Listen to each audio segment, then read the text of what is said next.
बलांगीर जिला कंटाबांजी गोष्ठी स्वास्थ्य केन्द्र सभागृह कंटाबांजी रक्त भंडार परिचालना कमिटी पक्षर विश्व रक्तदाता दिवस पालित हो कार्यक्रम में मुख्य अतिथि भाव में कंटाबांजी विधायक लखन बाग, कंटाबांजी एनसी नगरपाल बरियाम सिंह सरुजा, कंटाबांजी एसडीपीओ लक्ष्मीनारायण मारांडी प्रमुख अतिथि भाव में जोगदी रक्तदाता उत्साहित करते। रक्तदान भली महान कार्य आगे आसवाई अतिथि मैंने आह्वान करते।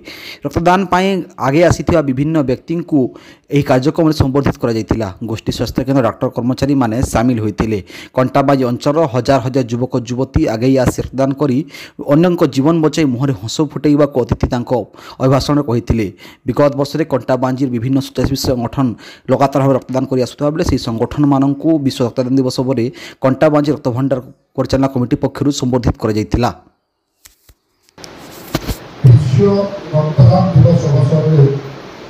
प्रति जून मास विश्व रक्तदान दिवस 14 तारीख पालन करा जाए।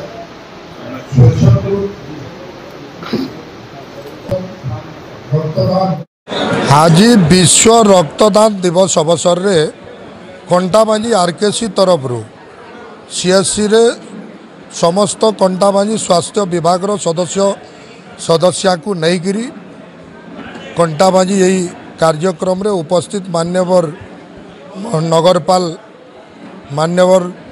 नगरपाल एवं कंटाबांजी एसडीपीओ कंटाबांजी समस्त डाक्तर एवं विभिन्न कार्यक्रम विभिन्न संगठन मान को लेकर गोटे सुंदर दिवस पड़ा होता। पालन दिवस रे समस्त को